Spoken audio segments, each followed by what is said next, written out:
Welcome to WWE Locker Talk, your favorite non-wrestling show on YouTube, the show that is everything past, present, and future of the WWE.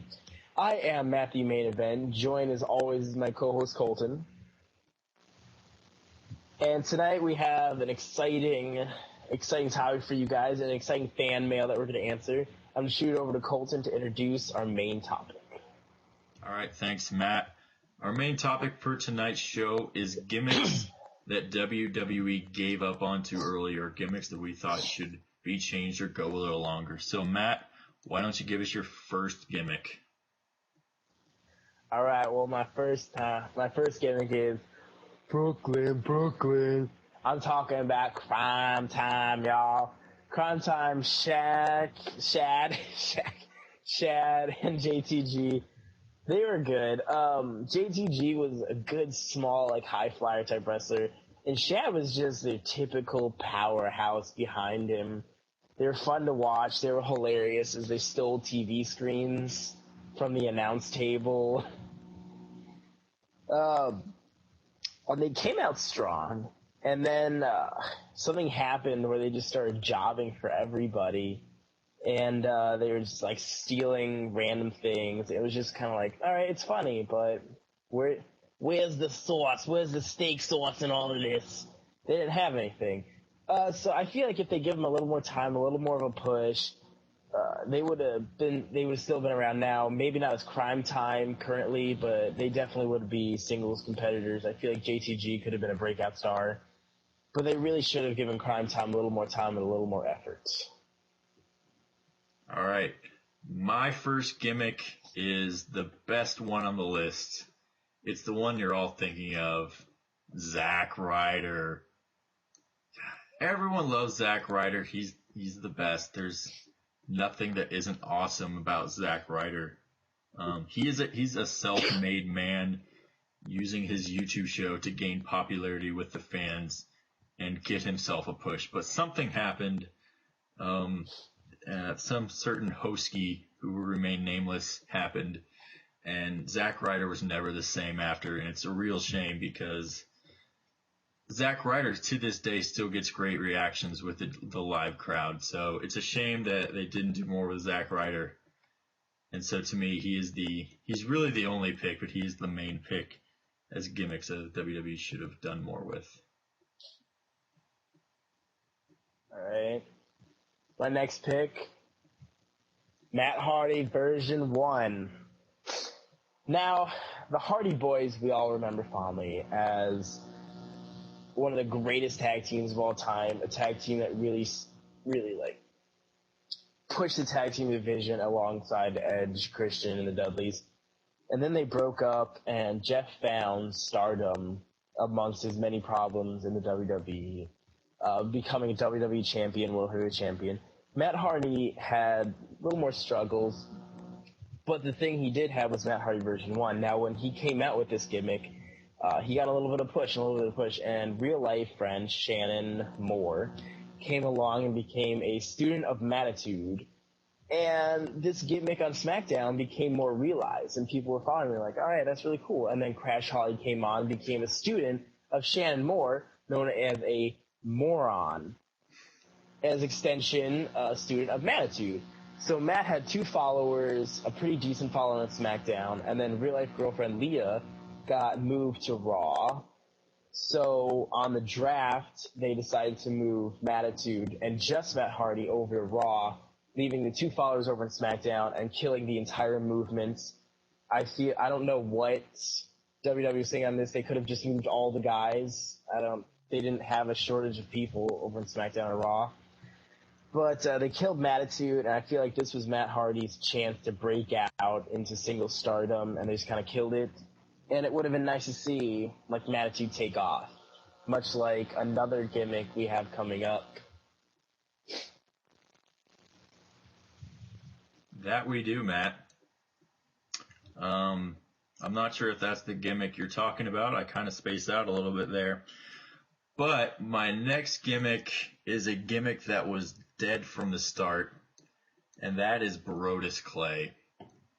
Now, in NXT, Brodus Clay was this big, giant monster bad guy who just beat the crap out of everyone, was a monster who inspired fear in everyone he faced. And we got these vignettes, for Brodus Clay, and it just kept getting pushed back and pushed back and pushed back for whatever reason. And then, for some reason, nobody called his mama, or somebody called his mama, and Brodus Clay came out as a dancing dinosaur, which can't be anybody's idea other than the great Vincent Kennedy McMahon. And so that really stopped any hope of credibility for Brodus Clay right there. And he could have been great if he wasn't given this Funkasaurus gimmick. But what I really want to talk about here is Zack Ryder. Zack Ryder is, to this day, the internet champion. And yet, he is not being pushed by WWE. He was buried, almost quite literally, by a madman who calls himself the Director of Operations Kane. And it's really unfair because Zack Ryder had it. He had that connection with the crowd that a lot of guys don't have. So Matt, what is your next gimmick on this list? The next gimmick on this list is a guy that I like to call Mike Knox. Now, for our younger fans out there, Mike Knox was on the ECW brand when WWE took it over, which actually used to be what NXT was, kind of, on Tuesday nights. So Mike Knox was this big, brawly guy with a huge beard. He had a girlfriend that was 19 years old, and he was like 32, so that's cool. And he was just a big guy that beat people up. If anyone touched his girlfriend, looked at his girlfriend, Kelly the wrong way, he would get into this big feud. And I feel like they used him decently. I mean, he was kind of the new age Mean Gene Snitsky. But other than that, I mean, they could have used him more properly. The gimmick was there. Kelly, that was a cool thing. Kelly wasn't really a good wrestler. She could have gone on to been his manager in later years. But he would have been a great mid-card villain. Like, all along, I feel like WWE has missed this great mid-card villain. Someone like a Sheamus now. Sheamus has come back from injury. That storyline, anything you put him into is great, and that's what Mike Knox could have been. Mike Knox had the build of a Sheamus, a Bad News Barrett, this mean dude that liked to beat people up and put people in hospitals. It would have been fun, but we'll never know. If anything, at least we got Kelly out of the deal, so that's okay for me. My next pick is a more recent pick. A lot of people think the Wyatt family. The Wyatt family versus the Shield, that was a great feud that WWE had going for a long time. All 6 competitors were amazing, and it seemed like all of them were set to break out as big stars. And we've seen that at least 4 of the 6 guys have, but it seems that Rowan and Harper have been left behind a little bit, which is a real shame because I feel like those 2 guys have a lot of talent, especially Luke Harper. He's a great worker. And I still really love Eric Rowan's heel kick, even though I haven't seen him on Raw in I don't know how long.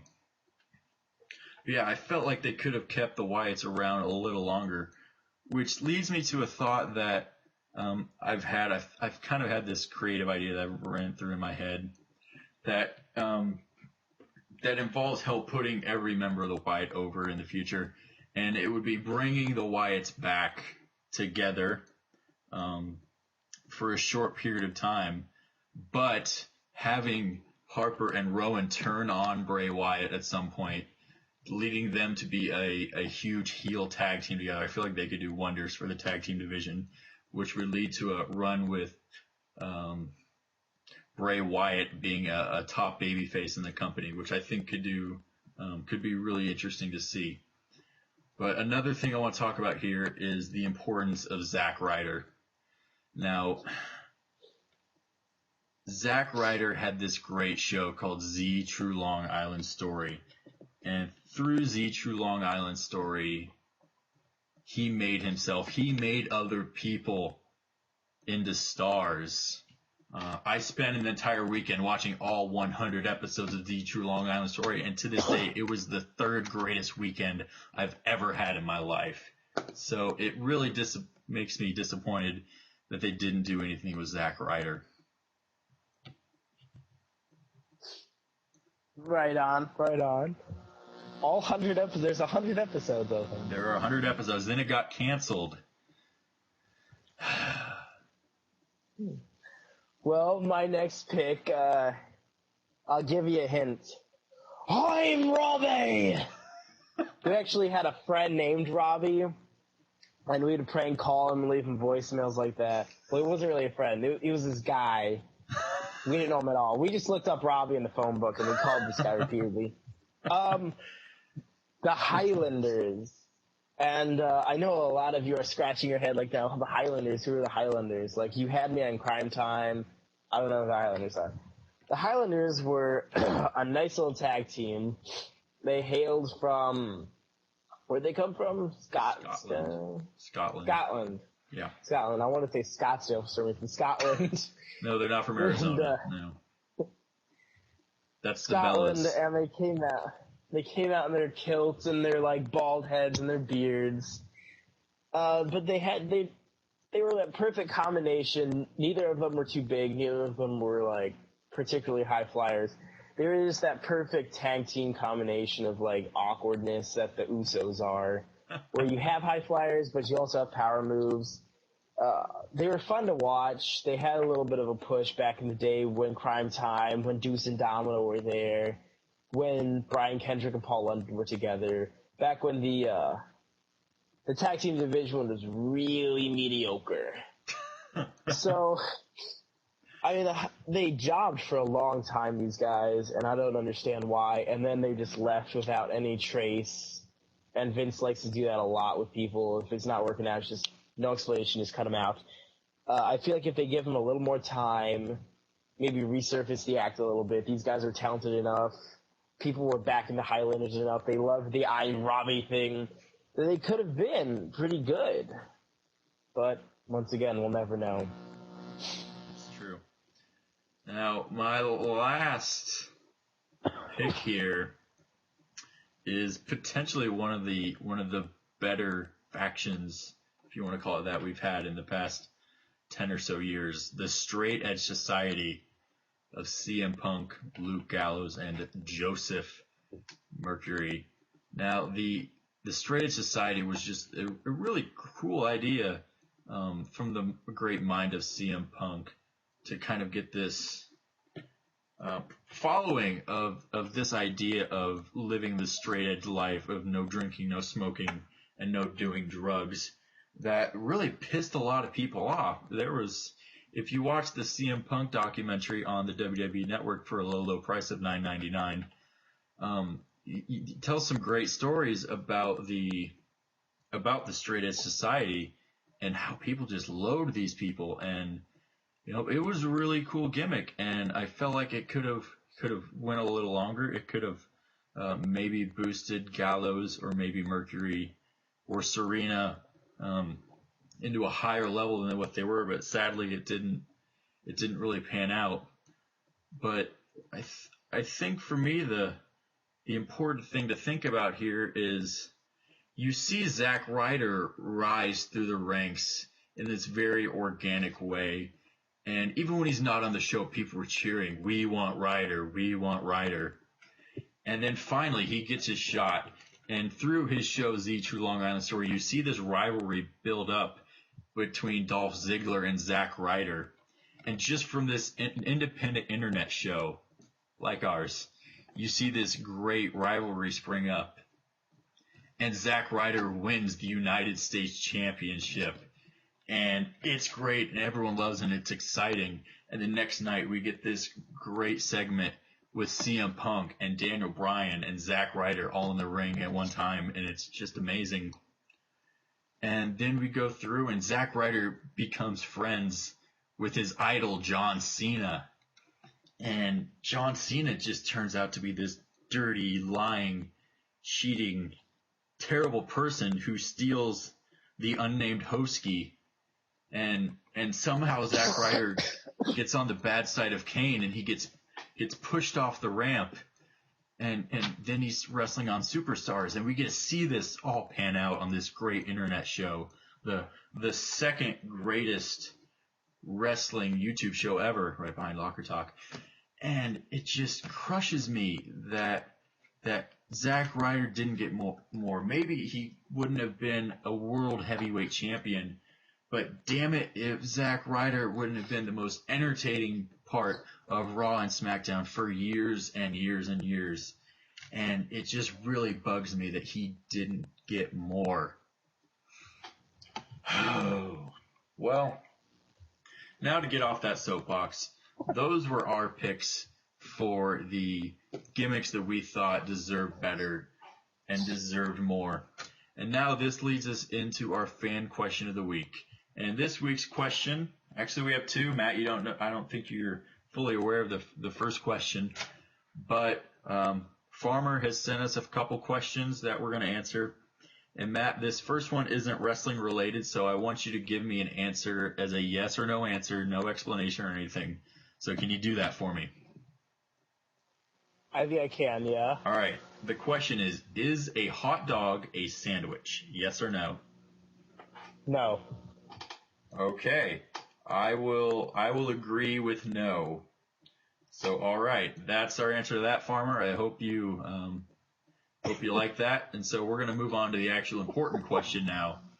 And so Farmer has asked us, what would WWE have to do to make us stop watching? And have we ever gotten to the point where WWE has done something to make us want to stop watching? So Matt, what could WWE do to tip you over to stop watching wrestling? Well, I know I was tempted to stop watching wrestling when this whole PG era thing came on, when there were like no more chair shots, no more blood. That made me want to stop watching, but I kept going. Could WWE do anything to make me stop watching? It's a tough question, really. I feel yes, they could. If they just, mainly on the track that they're on right now with John Cena winning everything, and that whole thing with CM Punk, and Dolph Ziggler. Like CM Punk said, these guys like Dolph Ziggler, Daniel Bryan not getting their chances, that they work harder than guys like, John Cena, whatever, day in and day out. Well, I don't want to say they work harder because I'm not really sure, but that kind of stuff. And I feel like if they kept on the path and Dolph Ziggler never got a chance, or if the great Zack Ryder does not come back within the next 13 to 18 months, I mean, I might stop watching later on, because you don't have the thrill of the extremeness anymore. You don't really have a whole lot of high flyers. They're giving it to John Cena, Seth Rollins. They're kind of burying certain people that we all want to see. I mean, the creative team, it all holds in the creative team with me. If the creative team keeps on the path, then I might watch less and less. Wean my way off of it. Yeah, I definitely understand that. I feel like that's definitely a big issue with a lot of wrestling fans. Now, I happened to answer this question before Farmer even asked it, and I found an article online that said for last year's SummerSlam, the idea was tossed around for, I can't believe I'm saying this for a show I like so much, that WWE threw around the idea of having Justin Bieber wrestle a match. And it would have been a 5.5 man tag match, with Bieber, Big Show, and John Cena facing off against the Wyatt family. And this creative writer talks about how leading up to the match, Bieber would be seen as being really obnoxious and getting on John Cena's nerves for weeks leading up to this to this match. But Big Show, being Bieber's friend, would calm Cena down and this and that. And then the match would happen. The good guys would win, and Bieber would act like he was the hot shot, the guy who did it all, pissing Cena off, and Cena gives him the AA to make the crowd go nuts. And if WWE ever promoted Justin Bieber in any way, I wouldn't stop watching forever. I would make sure to stop watching until I knew he was no longer on the program or being promoted in any way, because why the hell would anybody want Justin Bieber a part of their show? Didn't they do a thing almost exactly like that with Kevin Federline back in 2006? Yeah, I remember there was a Federline. Didn't he beat Cena? I believe it was Cena he beat. Oh, I know John Cena gave him the FU back when it was the FU. Yeah, I believe Federline picked up a victory over Cena, which is just completely ridiculous. And yeah, he's not much better than Bieber, but yeah, that's what it would take for me to not watch WWE. And it really shocked me, because at the end of the article, it said that if Floyd Mayweather likes Bieber, then Bieber can't be that bad of a guy, which is a sentence that makes zero sense to me at all.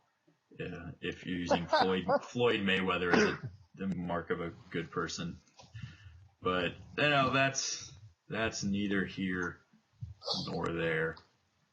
So Matt, I think it's that time for the announcements part of our show. So what do you got for us? Yes, my announcement number one, speaking of Floyd Mayweather, I fully believe that Manny Pacquiao won that fight, but that is neither here nor there, and it's a sore point with many people in the world. Another announcement is a quick shout out for me to RTM. I know Colton's going to do his own. Shout out to RTM Wrestling, or It's Real to Me, damn it. You guys' show is pretty awesome. I love the intro. The intro is something I envy on your show for sure. The nicknames and whatnot, it's hysterical. But you guys definitely need to ask us questions, because we'd love to know what you want to hear from us, you guys being one of our number one fans. So we always want to please the fans. Other than that, Colton, do you have any announcements? I do. As you mentioned, I want to give this shout out to RTM as well. Andy, one of the guys on there, has made a video online, and you can find this if you look on their Twitter, at RTM Wrestling. He made what he's calling a John Cena appreciation video. And I watched it today, and I won't lie, I watched it at least 5 times. I'm probably going to watch it again later today. I don't know what it is about this video, but it just makes me smile. It makes me happy. I don't know what it is, but I just really enjoy it. Did a great job making it, and so go give those guys a look at. Go give that video a watch. It's really funny. I promise it'll make you happy on the inside. Now, next week, I know this is coming up fast, but next week will be our predictions for WWE Payback. They're having this pay-per-view really early in the month. I'm not sure why, but we will be making our predictions. We will also be going over who we feel should be the face, who would be the best face of the company, either Randy Orton or John Cena. And we're also going to be talking about the ladder matches that you might have forgotten but were really, really good. And so we're not going to be talking about, the great all-time memorable ladder matches, the TLC at WrestleMania, Shawn versus Razor, the first ladder match, stuff like that. We're going to give you great ladder matches that you might not think off the top of your head. And so I hope you guys look forward to that. As always, if you like the show, make sure you hit the like button right down here. Leave us a comment. Send us a tweet on Twitter. Interact with us about the show, about wrestling's current state at WWE Locker Talk. Make sure to subscribe to the video. And so I think if that's all we have, Matt, do you have anything else? I do. It's time for the hashtag of the week. And in true gimmick history and in true fashion of gimmicks that Vince wants us to forget, hashtag Shockmaster. Nature Boy! Woo!